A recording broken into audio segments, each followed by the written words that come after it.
E o grande debate de hoje discute, então, o que é melhor para o país: manter o que o ministro sempre defendeu ou optar por uma nova política de controle da pandemia?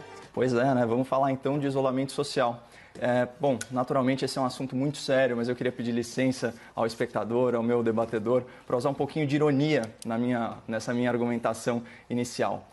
Quem acompanha a grande imprensa, né, e o seu elenco muito bem selecionado de especialistas só pode chegar a uma conclusão: o Brasil é presidido por um irresponsável que nega a ciência. Afinal, onde já se viu querer retomar a economia em plena pandemia? Que absurdo, né?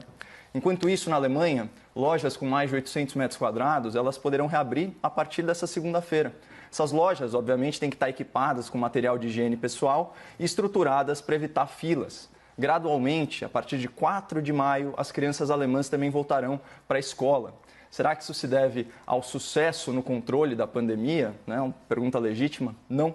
Na verdade, nessa quarta-feira, a Alemanha registrou o maior número de mortes em um dia, 285 óbitos. Mas não importa. O nosso presidente não passa de um ignorante solitário entre os sensatos líderes mundiais. Até porque, convenhamos, né, a Alemanha é uma exceção. Ok, vamos falar então dos dois países proporcionalmente mais afetados pela pandemia: Itália, Espanha. Somados, esses países já contabilizam mais de 40 mil vítimas fatais do novo coronavírus, uma tragédia.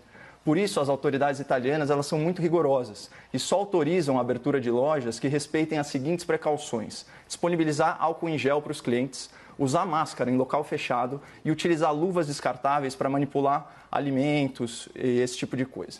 Livrarias, lavanderias, conveniências e até loja de roupa, né, estão reabrindo desde terça-feira. E o mesmo vale para uma série de prestadoras de serviço, pequenas indústrias e comércio. Mas quando o nosso presidente fala em reabrir as fábricas e as lojas, ele mostra que ele é um genocida. Enquanto isso, na capital da Espanha, 300 mil trabalhadores classificados como não essenciais já foram autorizados a voltar ao trabalho, inclusive profissionais da construção civil, o que é ótimo para os espanhóis, porque o FMI projetou uma queda de 8% no PIB deles em 2020 e eles sabem que empobrecer também mata, até num país rico. Mas a polícia espanhola, por sua vez, tem um controle bem rígido da população nas estações de metrô, de trem e de ônibus. Ela está distribuindo gratuitamente 10 milhões de máscaras cirúrgicas para os passageiros. E só fazendo um parênteses, com o dinheiro do fundão eleitoral, que o Congresso se recusou a devolver para o combate à pandemia, seria possível comprar pelo menos 1 bilhão de máscaras ou fabricar milhões delas. Mas, comparado ao nosso presidente diabólico, nós temos um Congresso de anjos, não é mesmo? Bom, Noruega, Dinamarca, República Tcheca, Alemanha, Espanha, Itália, essas são todas nações desenvolvidas, com lideranças políticas respeitadas. Eles já optaram pela retomada gradual, cautelosa da economia. Para eles, essa é a forma mais científica de lidar com a pandemia. Mas o nosso presidente, que defende a mesmíssima coisa, é um louco, exterminador de pobres e velhinhos, que claramente deseja o mal do Brasil, porque ele tem muito a ganhar com isso, né?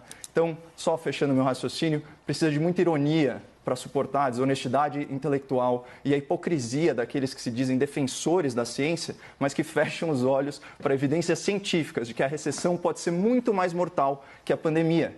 E isso tem que ser debatido com o seu devido protagonismo.